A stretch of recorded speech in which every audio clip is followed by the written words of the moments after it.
Welcome to the course called Electronic Devices and Circuits.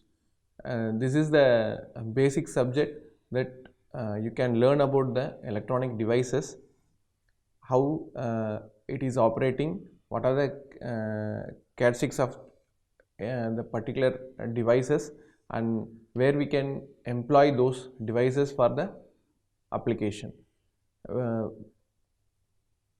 Electronic devices are used in different field like medical field, defense applications, sound applications, in audio video, for internet. So everything is because of the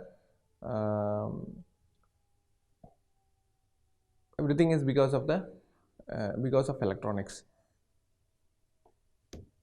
And now our subject called electronic devices and circuits. So in first unit, in unit 1, we will cover the devices name, PN diode, Zener diode, UJT, BJT, MOSFET and JFET, LED, photodiode,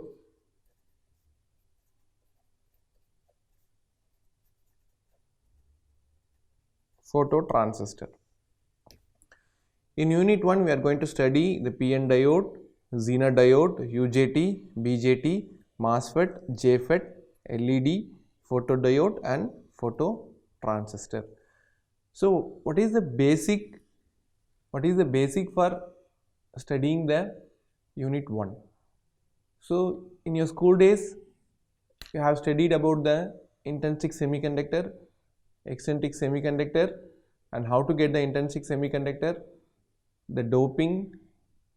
By means of doping, we can able to get p-type semiconductor and n-type semiconductor. So first we will start with that, then we will enter into the each devices.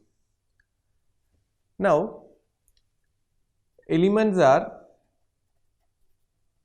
classified into 118 elements are there. Out of this 118 elements, we are classifying into conductor, semiconductor and insulator.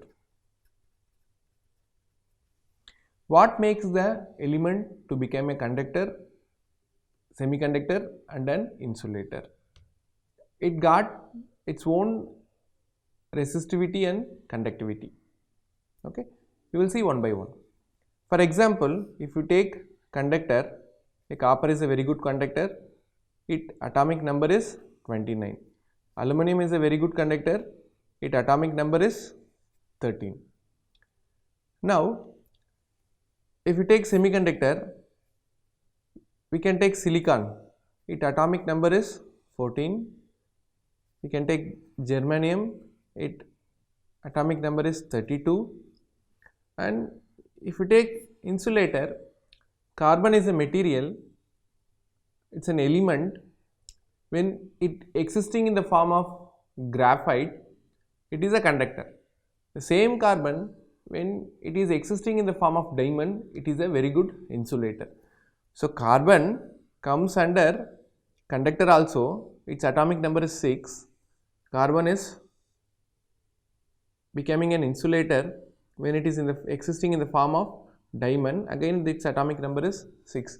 So how the electron is arranged in the atom, that results in whether it is a conductor or insulator or semiconductor. Now you see conductor copper.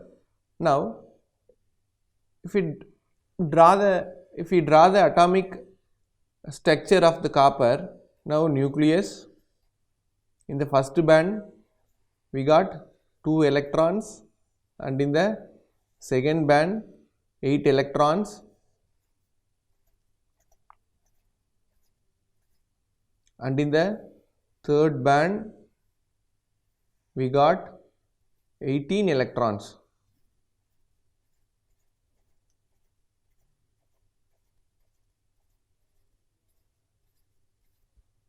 And in the fourth band we got 1 electron.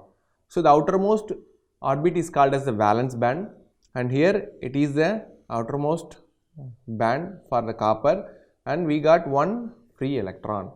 So we know that an element, an atom will become more stable when it is valence band is completely filled or half filled or an octavalent. That means 8 number of electrons are present in the outermost orbit, it becomes more stable. So what will happen? The copper is ready to give the electron. So this electron will go from one atom to another atom. So this copper element will become more stable. So that's why we are calling this electron as a free electron. So the free electron is present at the fourth band. Okay, the copper is ready to give, so it became more stable. So that's why in conductors more number of free electrons are present. If you take the aluminum has got 13 electrons, so its atomic structure is Al. That means the nucleus, the first orbit consists of 2 electrons, the second orbit consists of 8 electrons, and third orbit consists of 3 electrons. Okay. Now if it loses these 3 electrons, it becomes more stable. So there are 3 free electrons are there in the third orbit of the aluminum. Okay. So it becomes more stable. So these are all the free electrons. These free electrons can move from one electron to the another electron. So free electron. Okay.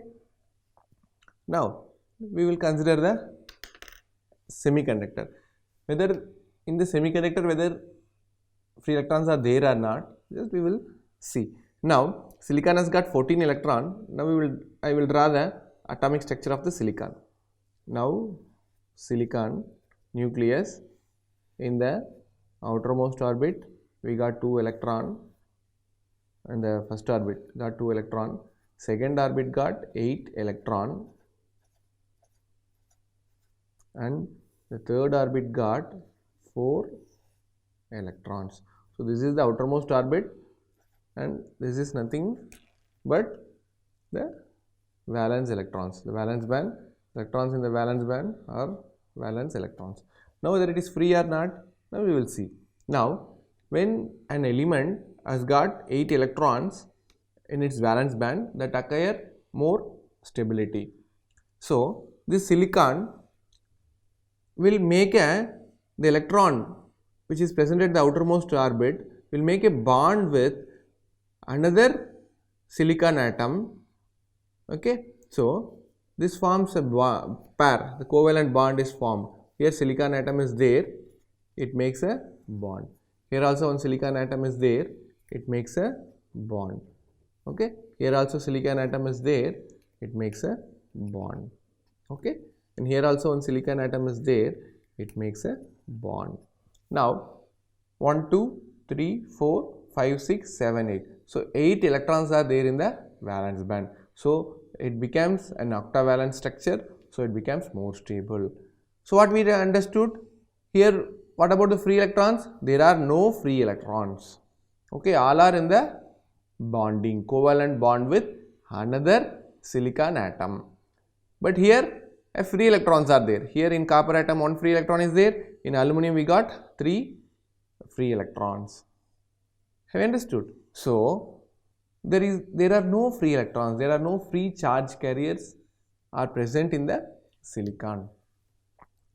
So now, because it is in the form of pure, when we are digging from the mining, we are having this structure. So it is called as the intrinsic semiconductor. Intrinsic semiconductor means absence of free charge carriers. So there are no free electrons are there. Now our for making the electronic devices, now we have to take the silicon which is available in the intrinsic form or the pure form.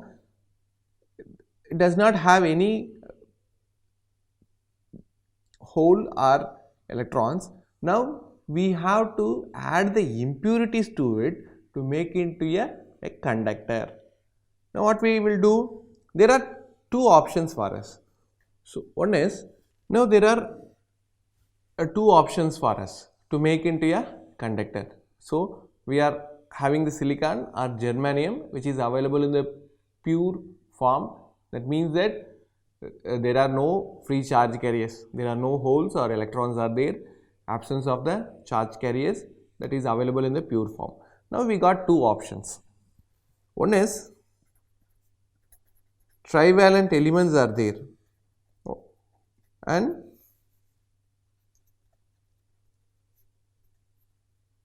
pentavalent elements are there.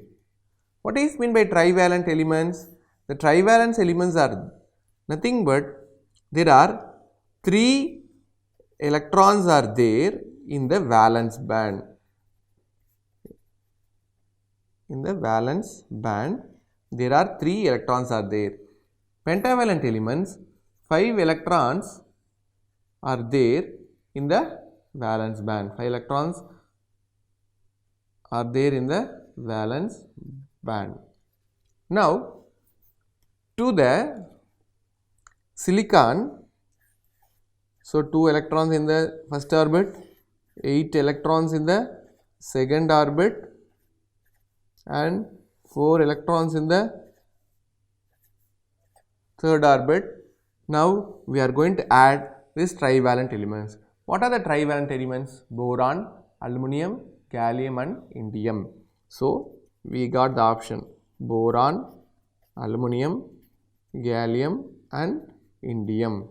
Okay. Now if we add boron, aluminum, gallium, indium to the silicon, now it has got 3 electrons in the valence band. Now 1 electron of the boron will make a pair with the silicon.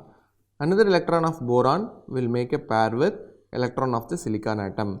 Another electron of the boron will make a pair with the electron of the silicon which is present in the valence band. Now here there is one vacancy. So it need a pair to attain the octavalent structure, so it becomes more stable. So here one vacancy is there. So absence of electron or deficiency of electrons. So this absence or deficiency of the electrons, we are calling it as a positive charge. This positive charge is nothing but the hole.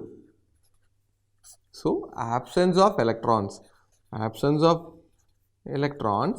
is nothing but a hole. It's nothing having a positive charge.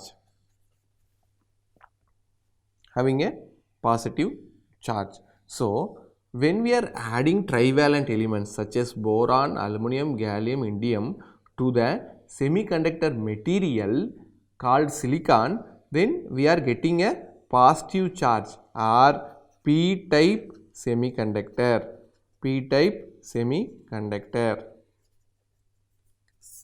Adding impurities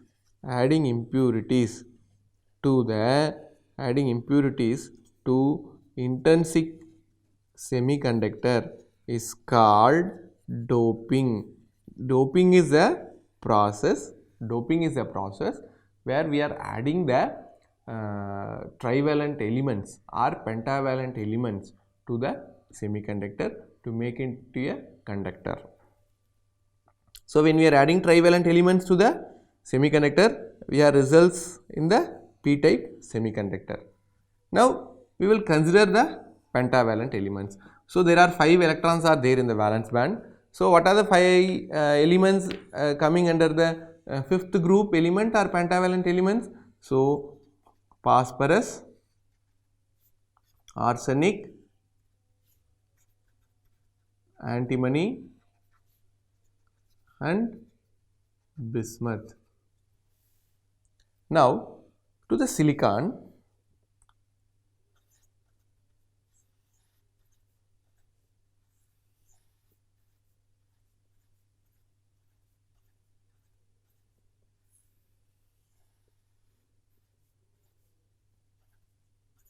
Now we are adding the 5th group element. Now what will happen? There are 5 electrons are there in the valence band. Now each electron will of the pentavalent element will make a pair or covalent bond with the electron of the silicon atom. 1, 2, 3, 4. So we got remaining one electron. It does not have any pair. So excess of electron when we are adding a pentavalent element to the semiconductor. So excess of electron or affinity of electron is there in the silicon material. So this results in the n-type semiconductor. This results in the n-type semiconductor. What is n-type? Negative type semiconductor. This n is negative type semiconductor. Okay. So when we are adding trivalent element, we are getting positive type or p-type semiconductor. When we are adding pentavalent elements, we are getting negative or n-type semiconductor. Okay. So now intrinsic semiconductor by means of doping we have converted into the extrinsic semiconductor. Okay. So we are having p-type semiconductor. There the charge carrier is holes. In n-type semiconductor the charge carrier is electrons. Now we need to understand the forbidden energy gap.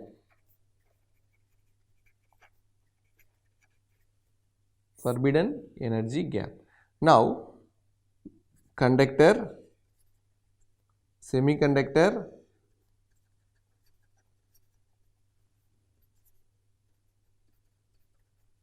and insulator. See the conduction band and so valence band are overlapped. So this is the valence band and this is the conduction band.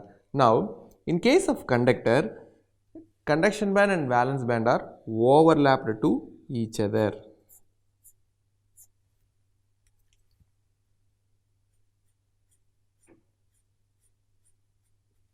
Okay. In semiconductor,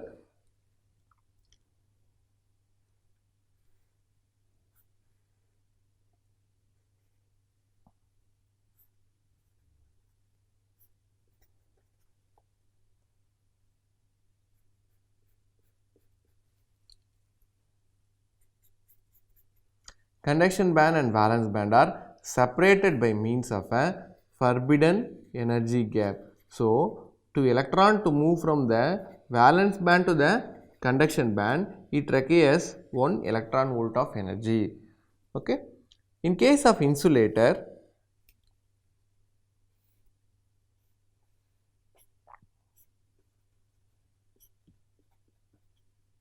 the forbidden gap energy is much larger. Okay.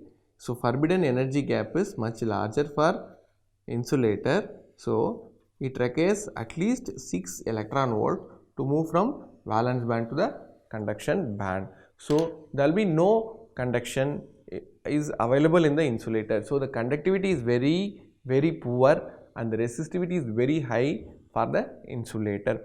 If you are trying to make the insulator to become a, if you are by applying electric potential or by means of a change in temperature or rise in the temperature or by means of a high beam of light has been passed So that material will melt or collapses or it loses its stability. So never an insulator will become a conductor.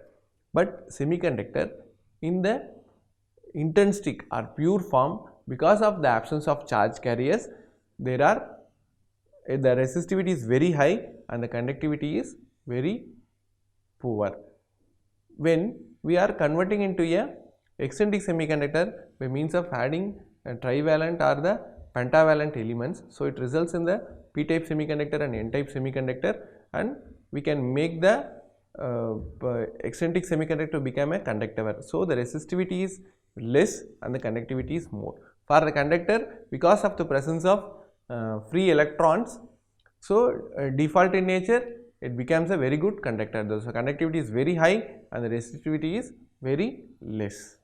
So once again we recap all the things what we have seen today. So the electronics is a very important to control, to make automate the process or whatever it may be. It is a much mandatory for the human life.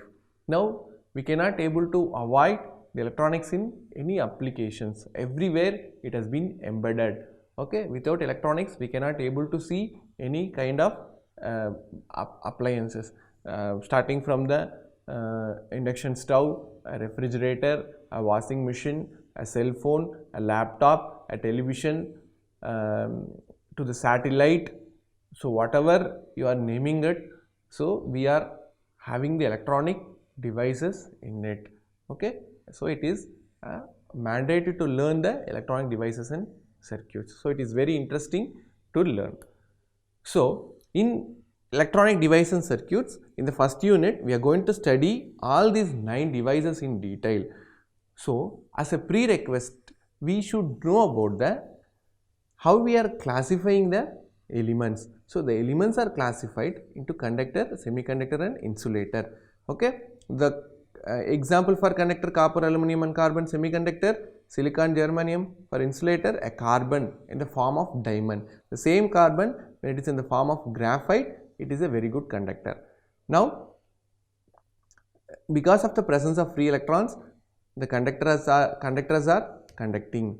And in semiconductor there are 2 forms. One is intrinsic form. In intrinsic form, the outermost electrons are in pair or bond with the other electrons of another silicon atom. So there are no free electrons or charge carriers to conduct. So this becomes an insulator. To make the semiconductor to conduct, now we need to add the impurities to it. Now if you see, there are 2 impurities. One is trivalent elements, another one is pentavalent elements. The trivalent is nothing but in valence band there are 3 electrons are there. Okay, boron, aluminum, gallium and indium. So to the silicon, if we add the trivalent elements, so each valence electrons of the boron, aluminum, gallium or indium will make a pair, and another one electron of the silicon atom which does not have any pair. So that makes a vacancy, and a vacancy is nothing but absence of electron, that we are calling as a positive charge or a hole, and this results in the p-type semiconductor. Okay. Now pentavalent, there are 5 electrons are there in the valence band: phosphorus, arsenic, antimony and bismuth. To the silicon, if we add the pentavalent elements, so each will make a pair and one free electron will be there. So that results in the negative. So affinity of one electron or excess of one electron, that results in the negative type semiconductor or n-type semiconductor. So this p-type semiconductor and n-type semiconductor we got because of doing the doping process. So that intrinsic semiconductor is converted into the eccentric semiconductor. And the forbidden energy gap. For the conductor, the conduction band and valence band are merged. Okay, and for semiconductor, conduction band and valence band, it has been separated by a forbidden energy gap of 1 electron volt. Okay, by means of a temperature change or a electric potential change, or by means of passing a light intensity, we can make the electron to move from the valence band to the conduction band. In case of insulator, the forbidden energy gap is very high 6 electron volt. If we make the electrons to move from valence band to conduction band by means of a temperature change or by means of an electric potential, by applying electric potential, or by means of passing a very high intensity of light, so that material itself will start to collapse. So it will loses its stability. Okay. So that's all for the today's class. Thank you.